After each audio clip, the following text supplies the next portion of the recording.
Boa noite. Boa noite.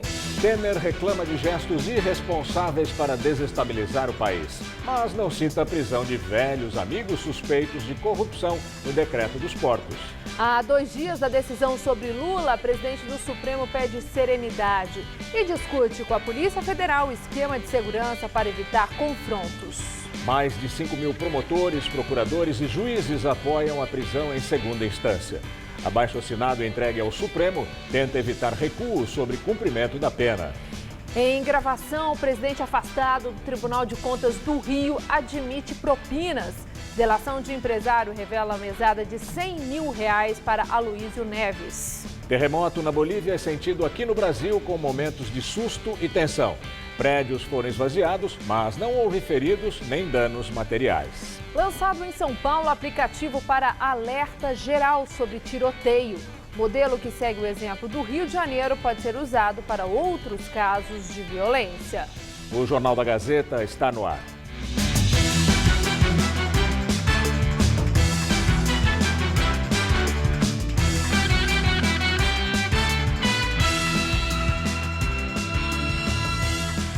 Um terremoto na Bolívia teve reflexos aqui no Brasil. Prédios foram esvaziados em cidades de 6 estados e no Distrito Federal. Aqui em São Paulo, os abalos foram registrados na Avenida Paulista e também na região central. Não houve feridos ou danos. No prédio da Petrobras, no número 901 da Avenida Paulista, todos os funcionários foram obrigados a sair. Muitos ainda estavam assustados com o tremor que atingiu vários imóveis na região. As pessoas se aglomeraram nas calçadas, ainda sem saber exatamente o que tinha acontecido. O pessoal ficou meio apavorado e todo mundo decidiu descer. Nem toda parte do andar teve instabilidade. Tudo bem. Eu, pelo menos onde eu estava, não teve nada. E eu comecei a sentir uma tontura. E eu vi que a minha cadeira estava balançando. E eu achei que eu que estava passando mal, que eu ia desmaiar. E nisso eu olhei para o lado, a persiana estava balançando. Foi um tremor assim, deu para perceber, mas não tombou nada, não derrubou nada dentro do escritório. Aqui no prédio da Fundação Casper Libero, onde fica a TV Gazeta, também na Paulista, alguns funcionários relataram sentir os tremores. Algumas lâmpadas e equipamentos suspensos no estúdio, que fica no 8º andar, chegaram a balançar levemente. Rui trabalha no Recursos Humanos, no 10º andar. Ele conta que esta não foi a primeira vez que esses abalos foram percebidos por aqui. Em 2008, inclusive, estávamos aqui na Paulista, outras pessoas sentiram nesse prédio e em outros prédios também, né? E em 2015 também teve relato de pessoas que sentiram aqui na Paulista também. A Defesa Civil registrou vários chamados. Aparentemente não transformou nenhum lugar. O prédio do Ministério Público no centro da cidade também teve que ser esvaziado e ficou fechado. Os servidores foram liberados para ir para casa. Rodrigo estava no 8º andar do prédio e sentiu um mal-estar. No começo eu achei que era um problema meu, que é uma sensação muito parecida com aquela que quando a gente tem uma crise de labirintite, alguma vertigem, alguma coisa assim. Eu estava sentado no momento do tremor e senti a minha cadeira balançando, a mesa balançando um pouco. Além da capital paulista, o tremor foi sentido em Marília e São Carlos, no interior, e Santos, no litoral. Este vídeo mostra o lustre de um apartamento balançando. O epicentro do abalo, de 6,8 graus de magnitude, foi a 13 quilômetros da região boliviana de Carandaiti, a uma profundidade de 557 quilômetros. O local é perto da fronteira com o norte do Paraguai. O terremoto aconteceu às 9h40 pela hora local e 10h40 pelo horário de Brasília. O professor Marcelo Bianchi, do Centro de Sismologia da USP, disse que apesar dos tremores terem sido registrados em várias partes do país, não há motivo para preocupação. Foi um sismo bem profundo, aí, que em mais de 500 km de profundidade, esse sismo emitiu ondas que se propagaram pelo planeta inteiro. Quando essas ondas chegaram aqui em São Paulo, elas chegaram com amplitude suficiente para causar essa vibração nos edifícios, principalmente prédios mais altos. Essa vibração, por menor que seja no chão, o prédio meio que tem a capacidade de amplificar as ondas e as pessoas. Então, lá nos andares altos, acabam sentindo ou uma tontura, ou ver alguma coisa que está pendurada a balançar. Prédios também foram esvaziados ainda em Brasília, Minas Gerais, Paraná, Rio Grande do Sul e Santa Catarina. Em Brasília, o abalo no setor comercial sul durou cerca de 5 segundos. Não há registro de feridos nem danos causados pelo terremoto. A insegurança tem aumentado no Tucuruvi, na zona norte de São Paulo. Só de janeiro a fevereiro desse ano, os casos de roubo passaram de 55 para 94. A diarista Maria Cristina, de 57 anos, ainda está com machucados nos braços. Na semana passada, ela estava voltando para casa depois do trabalho, quando um homem em uma moto puxou a bolsa dela e a arrastou. De repente chega o motoqueiro do meu lado, falou para mim que era um assalto, segurou aqui na minha bolsa e eu segurei e eu escorreguei e ele saiu me arrastando. Só que a bolsa ele não conseguiu levar. No último fim de semana, fios de cobre deste prédio em construção foram furtados. Crimes como este estão cada vez mais comuns no bairro Tucuruvi, na zona norte da capital. Eu vim para cá, não tinha asfalto, não tinha luz, não tinha nada. Hoje nós temos conforto e não temos segurança. A situação na região do Tucuruvi é grave, principalmente aqui na rua Parambu. Portões fechados, cercas elétricas e até a mobilização de alguns moradores parecem não solucionar a questão. Só em fevereiro foram registrados 94 roubos na área. Esse número é quase o dobro do mês de janeiro, quando 55 crimes desse tipo foram registrados no distrito policial da região. Para tentar conter as ocorrências, os vizinhos se reúnem em um grupo no WhatsApp para compartilhar informações sobre segurança. Imagens de pessoas suspeitas são repassadas, como esse homem que aparece pulando o portão de uma casa. Há também faixas espalhadas pelas ruas com avisos dizendo que a população está de olho. A gente tem medo de sair e ser assaltado, a gente fica com medo quando vem alguém de moto, às vezes para perguntar só o endereço a gente já fica com medo, então a gente não sai muito. A tranquilidade da rua engana e a insatisfação é tão grande que alguns já pensam em mudar de bairro. Não tenha dúvida, eu vou sair mesmo, vou sair. A Secretaria de Segurança Pública não se posicionou sobre a situação no Tucuruvi. Um aplicativo que alerta a população sobre a ocorrência de crimes, que ficou conhecido no Rio por informar tiroteios em tempo real, já está funcionando aqui em São Paulo. Em 10 dias ele foi baixado por 11 mil pessoas. O ônibus incendiado foi um protesto de moradores do Jardim Rincão, periferia da zona norte da cidade. Há uma semana, um jovem foi morto aqui no bairro e teria sido uma vítima de tiroteio. Foi só mais uma entre tantas ocorrências diárias de violência. Para tentar avisar a população sobre esse tipo de incidente, foi lançada a versão paulista de um aplicativo para celular nos mesmos moldes do que já existe no Rio de Janeiro. O app Onde Tem Tiroteio SP é de graça e, por enquanto, funciona apenas para o sistema operacional Android. A promessa é lançar a versão para iOS em breve. O cidadão é quem envia a notificação que, além de tiroteio, pode ser um arrastão, um roubo ou uma perseguição policial. Também há uma página em uma rede social onde qualquer um pode visualizar os relatos quase em tempo real. Tem coisa que você pode evitar, né? E você tendo um celular assim com esse aplicativo, é bom. Às vezes você vai, acaba ficando preso no trânsito, se atrasa, por uma coisa que você poderia pegar um outro caminho e evitar. Isso aí tem que ser uma coisa bem segura, que vai estar em prol mesmo da população. Antes de serem publicadas, as informações não são checadas nem com a polícia e nem com a Secretaria da Segurança Pública, por exemplo. Os alertas são checados diretamente com líderes comunitários e moradores dos próprios locais onde está havendo a ocorrência. Segundo os criadores, é uma forma de agilizar a publicação daquela informação e evitar a burocracia dos órgãos públicos. Em um bate-papo pela internet, o criador da plataforma conta que os motoristas de aplicativos e taxistas têm sido grandes colaboradores. No Rio de Janeiro, onde existe desde 2016, o aplicativo já foi baixado por mais de 1 milhão de pessoas. Em São Paulo, desde o lançamento no dia 24 de março, já são cerca de 11 mil downloads. Já foram 48 tiroteios na cidade de São Paulo, dia 24 para cá. Isso é um tiroteio tão grande, às vezes um disparo aleatório, uma tentativa de assalto que resultou em um disparo, aquela bala pode percorrer quilômetros, né? Pode acabar acertando alguém. Então o objetivo é salvar vidas mesmo. Sócios da empresa Libra, investigada na Operação Scala, que apura pagamento de propina na edição dos decretos dos portos, prestam depoimento à Polícia Federal. Amigos diretos do presidente Michel Temer foram presos na última quinta-feira e soltos na madrugada de ontem. Gonçalo Torrealba e Rodrigo Torrealba desembarcaram no aeroporto do Galeão, no Rio de Janeiro. Eles estavam nos Estados Unidos. Na quinta-feira, quando a operação foi deflagrada, eles tiveram a prisão temporária decretada. Ontem, o ministro Luiz Roberto Barroso, relator do inquérito dos portos, determinou que os executivos se apresentassem às autoridades assim que desembarcassem no Brasil para prestarem depoimento. Segundo a Polícia Federal, o Grupo Libra, que atua no Porto de Santos, também se beneficiou de mudanças na legislação portuária. O inquérito dos portos investiga se, em troca, as empresas pagaram propina a Temer e aliados dele. No caso do Grupo Libra, mesmo devendo mais de 2 bilhões de reais à Codesp, estatal que administra o Porto de Santos, o grupo conseguiu prorrogar contratos de concessão, o que era proibido. De acordo com a investigação, a renovação só foi possível após parlamentares promoverem uma mudança de última hora na MP dos Portos, editada em 2013, no governo Dilma.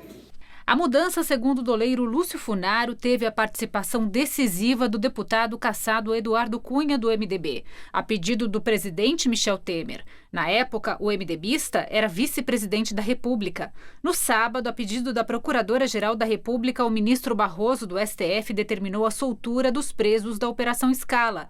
Raquel Dodge apontou que o objetivo das prisões já havia sido cumprido. Entre os 13 presos na operação estavam 3 amigos do presidente Michel Temer, o advogado José Yunes, o coronel da reserva da PM João Batista Lima Filho e o ex-ministro da Agricultura dos governos do PT, Wagner Rossi, que também é do MDB. A Operação Scala também levou para a cadeia por poucos dias o empresário Antônio Celso Greco, dono da Rodrimar, que também atua no Porto de Santos.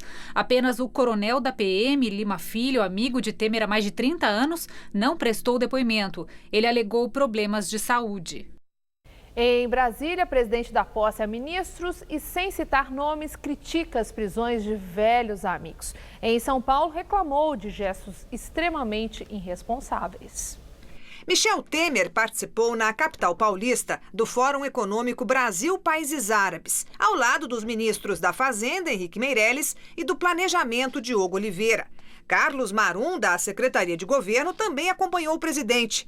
Ele é o auxiliar responsável pelas críticas diretas ao ministro Luiz Roberto Barroso, que é o relator no Supremo do inquérito contra Temer, e que mandou prender de forma temporária 2 dos amigos mais próximos dele. No discurso, sem citar nomes, o presidente falou em gestos irresponsáveis para desestabilizar o país.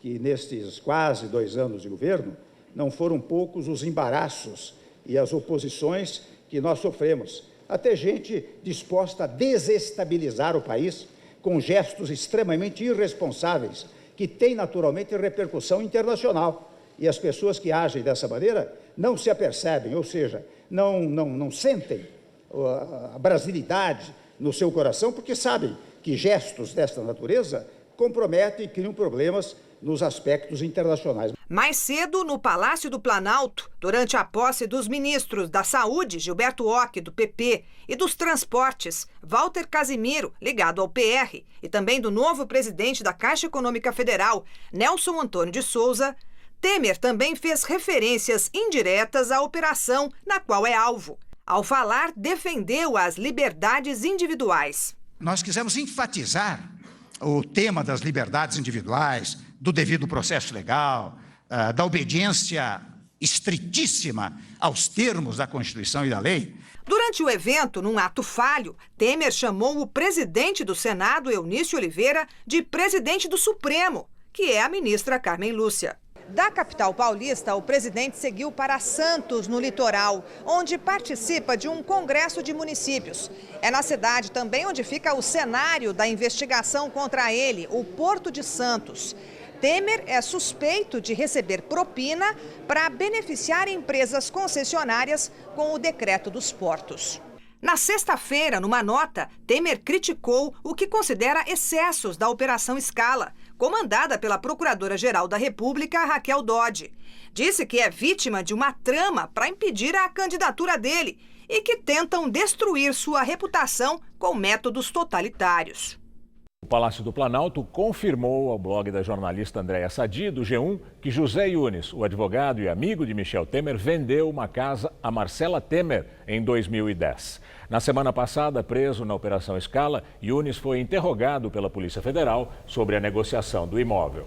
Segundo a assessoria do presidente, ele fez uma doação de cerca de R$800 mil para Marcela, destinada à compra do imóvel de Yunes no Alto de Pinheiros, em São Paulo. Hoje, a primeira-dama aluga a casa. O Planalto informou que a transação foi registrada no imposto de renda. A defesa de Yunes confirmou a venda e afirmou que o advogado não omitiu nenhuma informação nos depoimentos. Mais de 5 mil promotores, procuradores e juízes entregaram abaixo-assinado no Supremo Tribunal Federal e pedindo aos ministros que não mudem entendimento sobre cumprimento da pena de prisão em segunda instância. E a defesa do ex-presidente Lula entregou na corte parecer de professor da USP contra a prisão em segunda instância. O STF vai julgar o pedido de habeas corpus do petista na quarta-feira. Os advogados do ex-presidente entregaram ao Supremo um parecer de José Afonso da Silva. O constitucionalista, que é professor de direito aposentado da USP, é contra a prisão logo após condenação em segunda instância. Para o jurista, execução provisória da pena fere o princípio da presunção de inocência até o trânsito em julgado. Na quarta-feira, a corte vai julgar o habeas corpus do petista. Os ministros vão decidir se Lula pode recorrer em liberdade contra a condenação pelo Tribunal Regional Federal da 4ª Região de Porto Alegre, no caso do triplex em Guarujá. A pena do petista na Lava Jato está em 12 anos e 1 mês de prisão pelos crimes de corrupção passiva e lavagem de dinheiro. E no contraponto do jurista José Afonso da Silva, milhares de juízes, promotores e procuradores entregaram na corte um abaixo-assinado a favor da tese de que o condenado possa ir preso logo após a segunda instância. Eles pedem que o STF mantenha a posição adotada em 2016. O manifesto, que já recebeu mais de 5 mil assinaturas, diz que a criminalidade vai aumentar e o preço pode ser a vida de cada um de nós. Depois da segunda instância confirmar a sentença condenatória, seja mantendo a pena, reduzindo ou até aumentando a pena, está na hora, então, do Estado agir para que aquela pessoa que praticou o crime possa responder por esse crime, para que a sociedade saiba que há, sim, justiça. No Twitter, o coordenador da Lava Jato, Deltan Dallagnol, disse que vai fazer jejum na quarta, quando o STF vai julgar o habeas corpus de Lula. Segundo o procurador, o julgamento é o dia D contra a corrupção. De acordo com ele, uma derrota vai significar que a maior parte dos corruptos de diferentes partidos por todo o país jamais serão responsabilizados na Lava Jato e além. O juiz Marcelo Bretas, responsável pela Lava Jato no Rio, declarou apoio ao procurador. Nas redes sociais, disse que no dia 4 vai estar em oração para acompanhar Dallagnol em favor do país e do povo. E hoje, a presidente do STF se reuniu com o diretor-geral da Polícia Federal. Na pauta do encontro, Carmen Lúcia discutiu com Rogério Galloro a segurança para o dia do julgamento do caso Lula na corte. Estão previstas manifestações contra e a favor do petista em Brasília. Em pronunciamento, a presidente do Supremo Tribunal Federal, a ministra Carmen Lúcia, pediu serenidade contra a intolerância.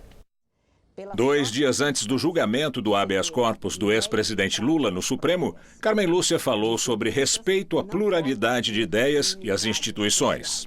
Vivemos tempos de intolerância e de intransigência contra pessoas e instituições. Por isso mesmo, este é um tempo em que se há de pedir serenidade. Serenidade para que as diferenças ideológicas não sejam fonte de desordem social. Serenidade para se romper com o quadro de violência. Violência não é justiça. Violência é vingança e incivilidade. A ministra afirmou que as pessoas devem expor posições diferentes, de forma legítima e pacífica. A efetividade dos direitos conquistados pelos cidadãos brasileiros exige garantia de liberdade para exposição de ideias e posições plurais, algumas mesmo contrárias. Repito, há que se respeitar opiniões diferentes. O sentimento de brasilidade deve sobrepor-se a ressentimentos e interesses que não sejam aqueles do bem comum a todos os brasileiros. Agora o comentário de Josias de Souza, direto de Brasília, sobre o julgamento do habeas corpus de Lula. Quando a posteridade puder falar sobre esta semana com o distanciamento e a isenção que só o passar do tempo propicia, talvez chame o julgamento do Supremo sobre a prisão de Lula de epitáfio de uma época. Alguma coisa vai morrer no plenário do Supremo Tribunal Federal na quarta-feira. Resta saber o que os ministros da Suprema Corte brasileira vão mandar escrever na lápide. Muita coisa aconteceu desde que o primeiro delator da Lava Jato jogou no ventilador a roubalheira da oligarquia política e empresarial. O brasileiro assiste a tudo esperando pelo sinal que apontaria o fim. Aguardava-se pelo fato que justificaria o uso de um ponto de exclamação definitivo. Dependendo do tipo de sinal, as pessoas diriam: não é possível. Ou então, agora vai. Pois chegou o momento. A prisão de condenados em segunda instância foi aprovada pelo Supremo em 2016. Se o tribunal modificar a regra para livrar Lula do xadrez, assassinará a Lava Jato e outras operações anticorrupção em curso. Nessa hipótese será escrito na lápide: tudo tem limite.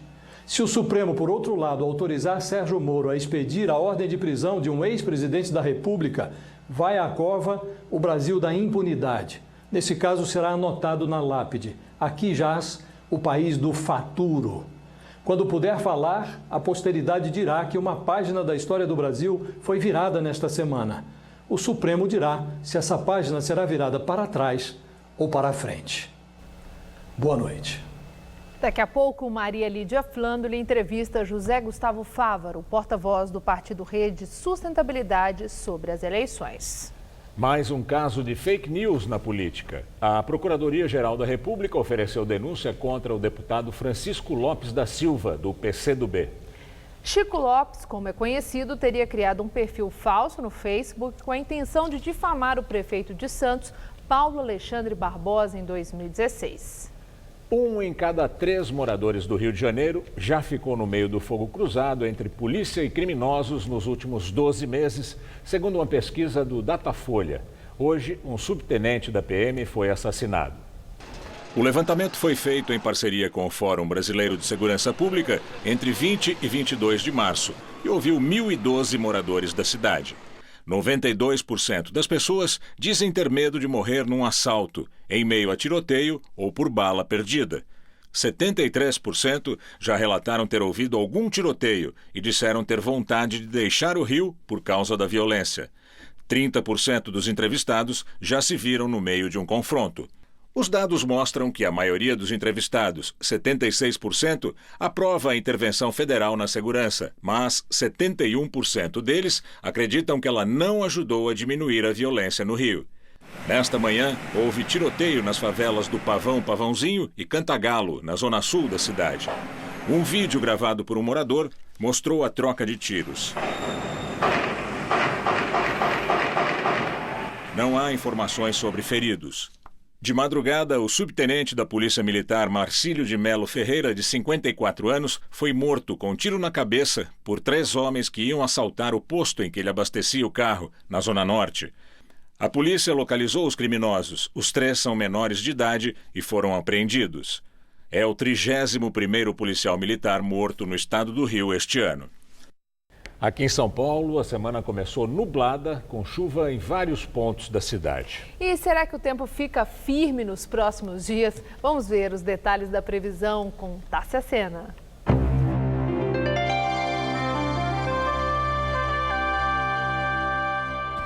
A terça-feira vai ser de tempo instável em grande parte do país. A chuva deve vir a qualquer hora do dia e com maior intensidade nas regiões sul e sudeste, principalmente nas áreas mais próximas ao litoral das duas regiões.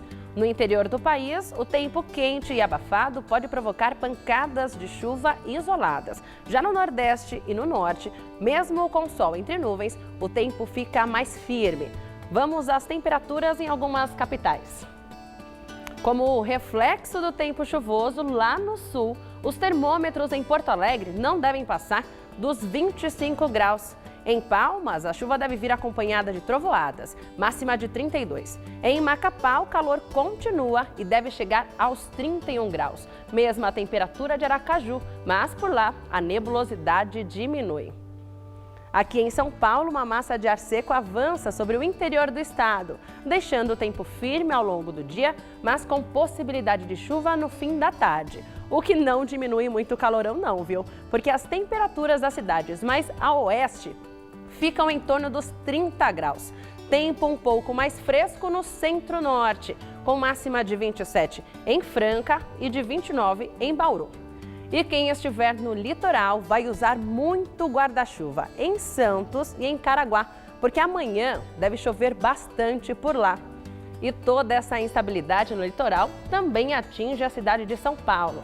A maior quantidade de chuva para a capital está prevista para amanhã durante todo o dia, com mínimas de 18 amanhã e na quarta e de 17 na quinta-feira. Subiu para 7 o número de mortes por febre amarela aqui na capital. Um homem de 72 anos, morador de Parelheiros, no extremo sul da cidade, morreu na quinta-feira, vítima da doença. João Oscar Andrade Rochel não tinha tomado a vacina. A vacinação na cidade de São Paulo começou em setembro do ano passado. A Secretaria Estadual de Saúde disse que até a semana passada imunizou pouco mais de 6 milhões de pessoas, cerca de 60% da população. A Polícia Civil do Paraná não marcou uma data para divulgar avanços no inquérito que investiga a autoria dos tiros disparados contra 2 ônibus da caravana do ex-presidente Lula.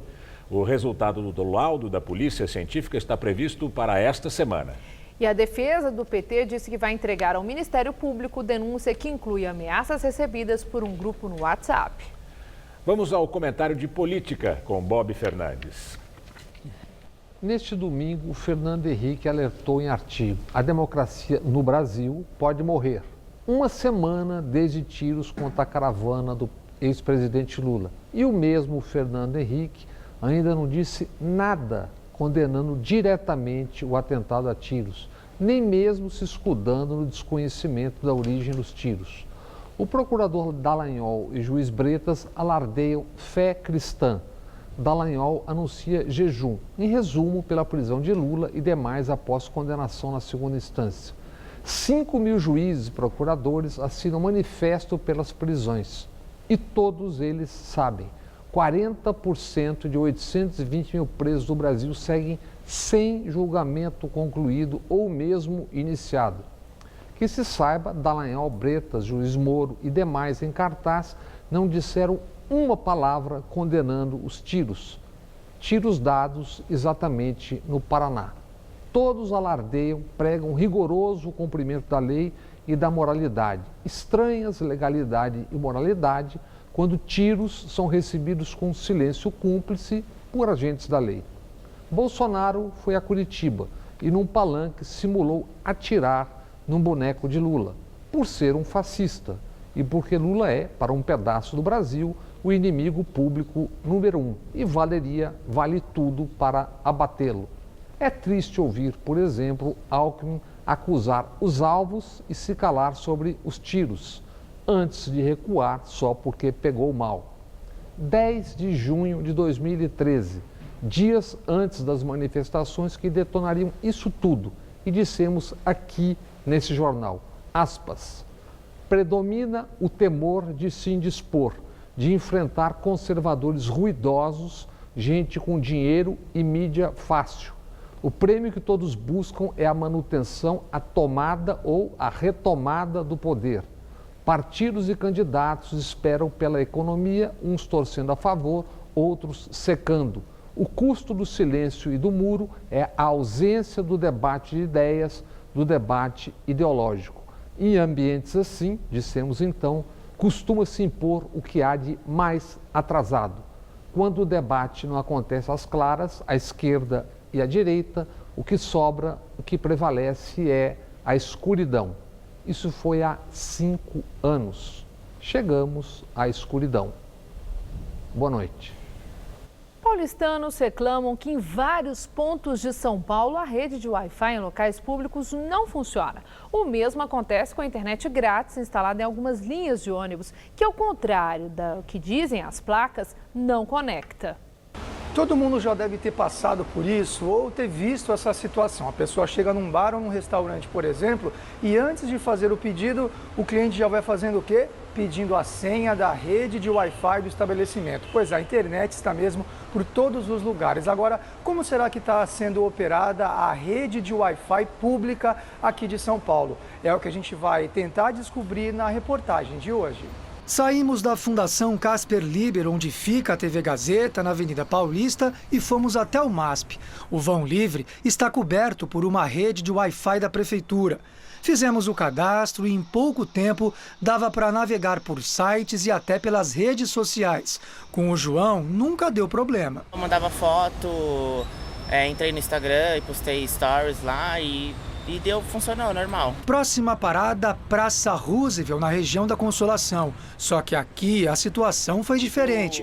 O sinal não apareceu. O serviço está sendo oferecido, mas infelizmente não funciona, né? Então tem que haver uma fiscalização, alguma manutenção para que o serviço venha a funcionar. Seu José tentou e não conseguiu. Em outro ponto da Roosevelt deu certo. Foi possível até ver vídeos. Mais uma caminhada aqui pelo centro, a gente chegou aqui ao pátio do colégio, porque aqui também tem sinal de Wi-Fi, está aqui a plaquinha da prefeitura. Vamos ver como é que está essa internet aqui. Apesar das placas de indicação neste, que é um dos principais pontos turísticos da cidade, o sinal não funcionou. Deveria estar funcionando 100%. Precisa ser um pouco melhorado. Tem hora que não conecta.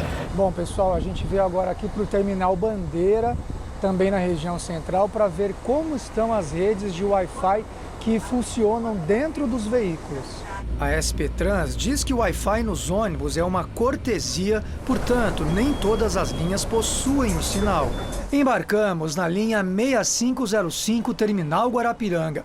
O veículo é moderno, com ar-condicionado e adesivo indicando que tem Wi-Fi. A rede até aparece na tela do aparelho, mas quem disse que conecta? Seria bom se funcionasse realmente na prática, porque acho que tem pessoas que gostaria muito de utilizar.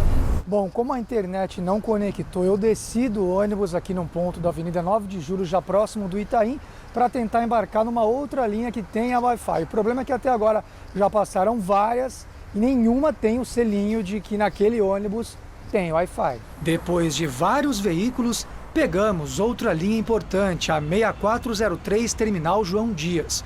O ônibus de última geração também traz o selinho de Wi-Fi no vidro. O veículo está lotado, mas quem precisa do serviço fica refém do pacote de dados, porque a rede anunciada como grátis também não estava funcionando. Raramente entra, dificilmente, né?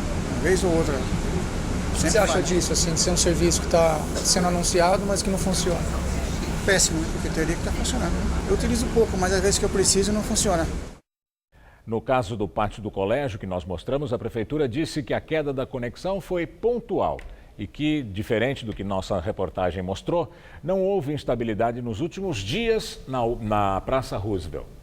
Por meio de nota, a SP Trans informou que vai exigir no futuro que todos os ônibus tenham ar-condicionado, Wi-Fi e tomadas USB. A empresa confirma que atualmente 993 ônibus contam com internet de graça, mas não esclareceu por que falta conexão nas linhas mostradas pela nossa reportagem. A SP Urbanos diz que pode ocorrer instabilidade do sinal conforme a quantidade de conexões. Já chega a 17 o número de palestinos mortos nos confrontos com forças israelenses na faixa de Gaza. Mais de 1.400 ficaram feridos nos choques da última semana. Israel justificou que 10 dos palestinos mortos desde a semana passada eram terroristas e se infiltraram nas manifestações na região de Gaza com intenção violenta. O secretário-geral da ONU, Antônio Guterres, e a representante da diplomacia europeia, Federica Mogherini, exigiram um inquérito independente sobre o uso de munição letal pelas tropas israelenses. Os palestinos protestam contra a usurpação de terras por Israel. A China reagiu e elevou as tarifas para produtos americanos importados, 10 dias depois dos Estados Unidos taxarem a importação de aço e alumínio. O anúncio de hoje é o cumprimento da promessa do governo de Xi Jinping de responder aos ataques econômicos de Donald Trump. A determinação entrou em vigor imediatamente para 128 produtos, a maioria deles agrícolas. A China afirmou que as divergências comerciais entre os dois países devem ser resolvidas com negociação e diálogo. Aqui no Brasil, a balança comercial teve um saldo de 6 bilhões e 281 milhões de dólares em março. Foi o segundo melhor resultado para o mês na série histórica, que começou em 89. O saldo só foi menor que o de março do ano passado, com recuo de 12% pelo avanço das importações superior ao das exportações. As compras do Brasil cresceram 16,9%, enquanto as vendas para o exterior aumentaram 9,6%. E agora vamos ao comentário de economia com Denise Campos de Toledo. Uma queda do saldo comercial é esperada este ano com a expansão mais forte da economia, que estimula a demanda por importados. Mas as exportações estão avançando bastante, inclusive na área industrial. O setor tem se esforçado para exportar mais, até para compensar a demora e uma reação mais firme do mercado doméstico. O consumo tem aumentado, mas com limitações impostas por fatores como desemprego.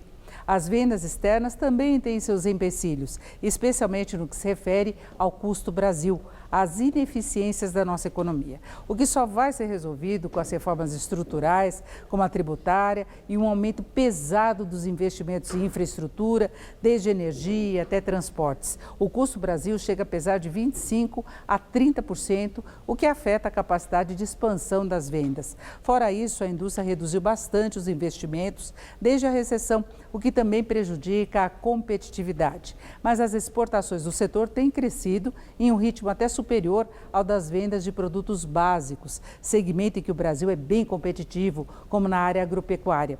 Agora, há uma certa preocupação também por aí, diante dessa guerra comercial deflagrada pelos Estados Unidos, especialmente contra a China, que já tem a contrapartida. O jogo de forças das duas maiores economias pode levar a restrições maiores do comércio global, afetando a demanda por commodities. O Brasil até já foi alvo, no caso do aço. De qualquer modo, o saldo comercial pode passar dos 50 bilhões de dólares este ano, ainda que se confirmem as projeções de expansão das importações superior ao das exportações. O comércio exterior deve até ser uma das alavancas do crescimento maior da economia, esperado daqui para 2019. Boa noite. Economistas do mercado financeiro entrevistados pelo Boletim Focus do Banco Central esperam inflação mais baixa e crescimento também menor do PIB em 2018. A previsão para o IPCA recuou para 3,54%, a nona queda seguida. Para o resultado do PIB deste ano, os economistas dos bancos baixaram a expectativa de expansão para 2,84%. E vamos agora às notícias do esporte, com Estela Gontijo e Celso Cardoso. Depois do esporte, Maria Lídia entrevista ao vivo José Gustavo Fávaro, porta-voz nacional do partido Rede Sustentabilidade. Mesmo jogando em Itaquera, o Palmeiras saiu na frente do Corinthians na decisão do Campeonato Paulista. Celso, boa noite. Boa noite, Stella. O Palmeiras não tomou conhecimento dos mais de 43 mil torcedores corintianos que foram à Arena Itaquera e venceu por 1-0 em jogo fraco tecnicamente, mas tenso e disputado. Ajeitou o Dudu com o Lucas Lima, de novo com o Dudu. O cruzamento direto no segundo poste, no travessão. William Bigode pra trás, tá lá! Gol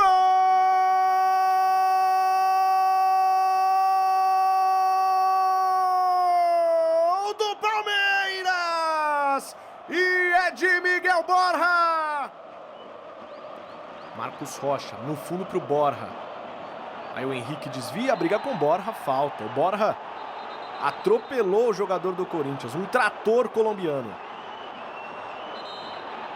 E o Dudu chega por ali também, para na frente da bola, vamos ver o que o Bizio vai marcar. Ele marca a falta, isso é um fato. O lateral para o Palmeiras, é isso? É isso mesmo. E o Borja se estranha com o Henrique, hein? O Dudu separa, O Borja se estranhou por ali com o Henrique. O clima esquenta. É Corinthians e Palmeiras. O Felipe Melo também chega. O Maicon bota ali a mão no rosto do Felipe Melo. O Bruno Henrique argumenta com o Leandro Bizio Marinho. E o clima esquentou. Fechou o clima aqui em Itaquera. O Cleison não gosta da postura do Dudu.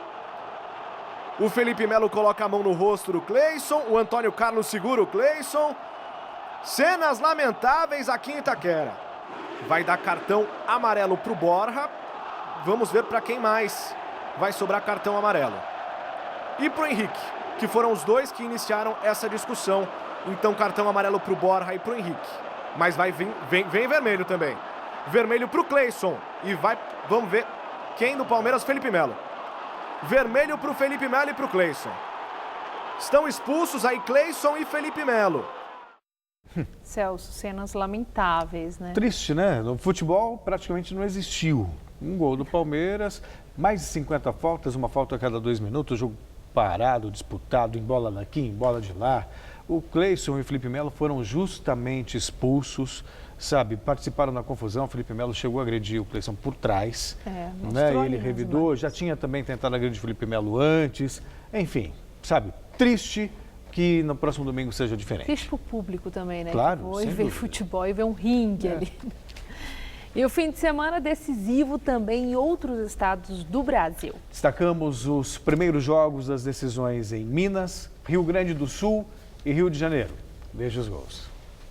Pelo Campeonato Carioca, Botafogo e Vasco protagonizaram o terceiro 3-2 seguido em duelos entre equipes em 2018. Logo aos 3 minutos, Renatinho se aproveitou do erro do zagueiro Paulão para fazer 1-0 Botafogo. Depois, brilhou a estrela Thiago Pikachu. O lateral vascaíno empatou a partida com um golaço aos 28 da primeira etapa.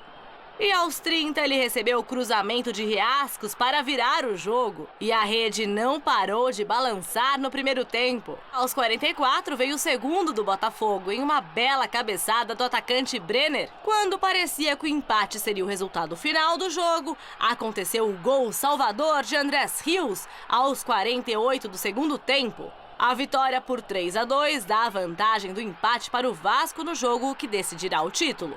Na decisão mineira, o Atlético começou surpreendendo o Cruzeiro. Aos 36 minutos, Ricardo Oliveira de joelho abriu o placar no Horto. 5 minutos mais tarde, Otero cobrou escanteio na primeira trave e Adilson desviou de cabeça. O goleiro Fábio ainda tocou na bola, mas não conseguiu evitar o segundo do Galo. E antes de acabar a primeira etapa, Ricardo Oliveira de cabeça guardou mais um. No segundo tempo, o Cruzeiro descontou com a Arrascaeta, mas ficou nisso.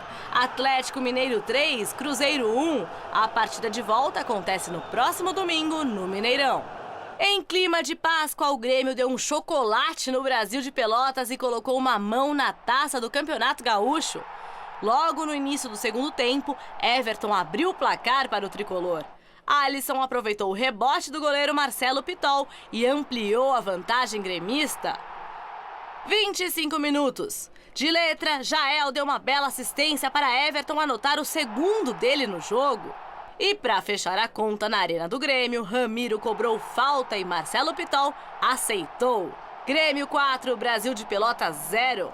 Duelo de volta na grande final será no próximo domingo no estádio Bento Freitas, em Pelotas. O Grêmio praticamente garantiu o título nesse jogo. Tá certo, obrigada. Boa noite, até amanhã. Boa noite. Com você, Gamberini. A seguir, Maria Lídia entrevista Zé Gustavo Fávaro, porta-voz do Partido Rede Sustentabilidade, sobre as eleições. Até já. Na entrevista do dia com Maria Lídia Flandre, os desafios do Partido Rede Sustentabilidade nas eleições de 2018. Entrevista o Zé Gustavo, porta-voz nacional da Rede Sustentabilidade. Muito obrigada por estar conosco. Bom, mês de abril é um mês de grandes expectativas, exatamente porque é um mês de definições na política. E a começar dessa decisão do Supremo Tribunal Federal, depois de amanhã, quarta-feira. Eu quero começar por aí. Qual a expectativa na Rede Sustentabilidade sobre a decisão do Supremo em relação ao habeas corpus pedido por Lula? Bom, boa noite, Maria Lídia, boa noite a todos que nos assistem. É um prazer poder estar aqui e fazer esse debate contigo sempre. A Rede Sustentabilidade entende que ninguém está acima da lei. Parece um jargão falar sobre isso, mas se o STF já tem um posicionamento sobre a prisão de segunda instância, ou ele revê a posição de segunda instância para todos, ou nós vamos estar colocando, a depender de quem é o réu, uma circunstância. Nós entendemos que é preciso manter o posicionamento do STF, ou então que se faça o debate em cima da decisão que o STF já tomou e reveja a decisão como um todo e não só num habeas corpus. Ou então a gente vai estar criando escalas de pessoas. Quem tem grandes advogados e podem entrar com habeas corpus vão conseguir a liberdade da decisão de segunda instância e a maior parte da população não. Então, que seja, a lei deve ser aplicada para todos. Certo, muito clara a posição da rede. Bom, porque Lula tem duas questões, né? Essa questão do habeas corpus, de ir ou não ir para a cadeia, que em síntese é isso, em função da condenação no Tribunal Regional da 4ª Região, e entra também a outra questão de Lula, que é a lei ficha limpa, se ele será ou não candidato. Na eventualidade de Lula não poder se candidatar em função das condenações, etc., vocês acreditam que Marina Silva tem a chance de ser a herdeira de votos que iriam para o Lula? Olha, Maria Lídia, a gente entende que a Justiça tem competência para tomar as decisões e a gente espera que o STF tome amanhã e na sequência as melhores decisões para o país e que ninguém está acima da lei. Quanto aos candidatos, a Marina Silva ela é pré-candidata à presidência da República pela Rede Sustentabilidade e a presença ou não de outros candidatos não influencia a nossa construção de apresentar um programa para o país que tenha caminhos claros. Porque a gente acredita que os caminhos que foram tomados até agora não vão ser os que vão nos tirar desse problema. Então, nós estamos criando as condições e apresentando as nossas propostas, atualizando de 2014 para apresentar nas eleições desse ano, com Marina presidente, independente dos candidatos que estarão colocados no pleito. Sei, mas aí nas duas vezes que Marina foi candidata, ela concorreu pelo PV e pelo PSB. Pelo PSB. Né? Era vice de Eduardo, depois a fatalidade da morte de Eduardo assumiu a candidatura. E aí ela assumiu a candidatura. Sim. O que é que Marina tem que fazer para ser competitiva e resgatar aquela força política que ela exibiu no pleito passado? Olha, a Marina, e na outra vez eu tive a oportunidade de falar sobre isso, a Marina tem uma força pessoal, individual, muito grande. Apesar de algumas pessoas sempre colocarem ela como frágil, né? Uma pessoa que passou por uma contaminação por mercúrio, 3 malárias, leishmaniose, tem uma força que eu tenho dúvidas de quais outros candidatos teriam condições do que ela tem. Ela apresenta essa força. Acredito que o contexto brasileiro ele ficou muito mais conturbado. Ninguém sabia em 2014 todas as coisas que a Lava Jato apresentou para todos nós. E isso deu uma mexida muito grande no cenário. E Marina, mesmo tendo passado por uma grande... Porque quando acontece nos Estados Unidos, vira nome e tem conceito, né? Que é a história dos fake news. Marina passou por processos de fake news muito grandes em 2014. Criaram muitas mentiras sobre ela e mesmo assim, em pé, vem para disputar a eleição presidencial. Isso demonstra uma força e acredito que a partir do momento que ela voltar a falar sobre os programas, sobre o projeto de país que nós temos falado, as pessoas vão reconhecer nela a identidade do Brasil. Mulher, negra, vida do interior do Acre, alfabetizada aos 16 anos de idade, ela tem a cara do brasileiro entendendo que a educação é forte, é importante para o desenvolvimento do país e que a desigualdade nesse país é muito grande. Ela consegue simbolizar isso. Zé Gustavo, eu quando me preparava para a nossa entrevista, eu vi que vocês da rede estão tendo muita interlocução com esses movimentos que apareceram, né, o novo na política. Sim. E são muitos. Eu vi que vocês têm conversado com Frente Favela Brasil, agora, Brasil 21, Acredito, e que a rede vai abrir o espaço para aqueles que queiram ser candidatos e não estejam filiados a partidos, que se filiem à rede para poderem ser candidatos. E aí eu fiquei intrigada, sabe? Fiquei intrigada. Bom, mas e aí? Rede não pode, com isso, ficar descaracterizada como um partido ideológico, com uma linha de pensamento muito clara, como vocês trabalham com isso, e acabou de mostrar, através do que falou, e se transformar numa sigla de aluguel? Ao contrário, Maria Lígia, a gente quer se caracterizar como um partido que abre espaço para a sociedade poder disputar a eleição. Nosso estatuto diz que 30% das candidaturas para deputado, para vereador, são possíveis de serem de pessoas que não são orgânicas do partido. Pessoas que têm sua pauta, quer defender, quer ajudar o Brasil e vem, se filia ao partido e disputa a eleição de maneira quase que autônoma. Quem já participou de partido sabe, é muito difícil. Os partidos no Brasil, em geral, são muito autoritários, hierárquicos. É uma experiência democrática complexa. E para disputar a eleição você precisa estar num partido político. A rede criou esse mecanismo dessa abertura para a sociedade, para qualquer pessoa que queira disputar a eleição possa fazer isso de maneira clara, inclusive as pessoas que estão nos assistindo, porque é importante que a gente estimule as pessoas a se ocuparem da política. Com os movimentos, a rede tomou uma decisão eleitoral muito clara. Nós criamos as coligações cidadãs. São coligações com movimentos nacionais ou nos estados que trouxeram pessoas que nunca tinham pensado em sair candidatas para disputar a eleição. Nós fizemos uma coligação cidadã com o Agora, com o Acredito, com o Brasil 21 e em alguns estados com o Frente Favela Brasil.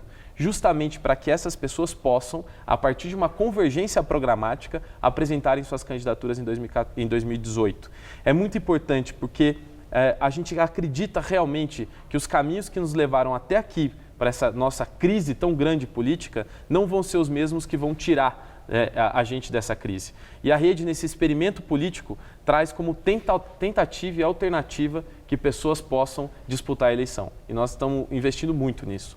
Bom, eu imagino o quanto vocês vão ter que investir, porque há também aí um conjunto de condições adversas em relação à rede, que é a condição do partido. Vocês têm pouco dinheiro, pouco tempo na televisão. Você é candidato a deputado federal, Zé Gustavo é candidato, já havia me falado isso numa vez anterior em que esteve aqui, e certamente não vai ser fácil. Quantos votos para eleger um deputado federal? A construção partidária ela é uma construção muito dura e a disputa eleitoral ela também é bastante desigual, né? Com o fundo eleitoral, com o tempo de televisão, os partidos maiores são mais beneficiados. Mas nós acreditamos muito no momento de uma janela de renovação. E renovação não só nas caras, mas nas práticas, né? Na transformação do nosso Congresso Nacional. Hoje, aqui em São Paulo, nós estamos calculando em torno de 80 mil votos para eleger um deputado federal dentro da rede de sustentabilidade, para as pessoas entenderem que cada partido depende, a chapa que forma e tem uma quantidade de votos. Estou terminando meu mandato de porta-voz nacional da Rede de Sustentabilidade, agora nosso congresso é agora no 7 de abril, e depois sim eu vou preparar a minha pré-candidatura a deputado federal pelo estado de São Paulo. E eu desejo muito boa sorte. Muito obrigado. A luta aí vai ser brava. Muito obrigado. Mas campanha a gente sabe que é exaustiva e traz um resultado depois. Agradeço. Obrigado, agradeço a sua entrevista. A Rede de Sustentabilidade é um experimento político. E ela quer abrir espaço para pessoas que queiram ocupar a política. E isso a gente tem dito e é uma experiência. Acreditamos que a gente pode realmente transformar o Brasil. Muito obrigado. Eu agradeço muito sua entrevista. Uma boa noite. Muito obrigada. Obrigado, Maria. Estela. Aloysio Neves, presidente afastado do TCE do Rio de Janeiro e alvo da Lava Jato no estado, admitiu o esquema de propina pela primeira vez em gravação feita pelo empresário Marcos Andrade Barbosa Silva, do setor de ônibus. O material faz parte do acordo de delação premiada com a Procuradoria-Geral da República.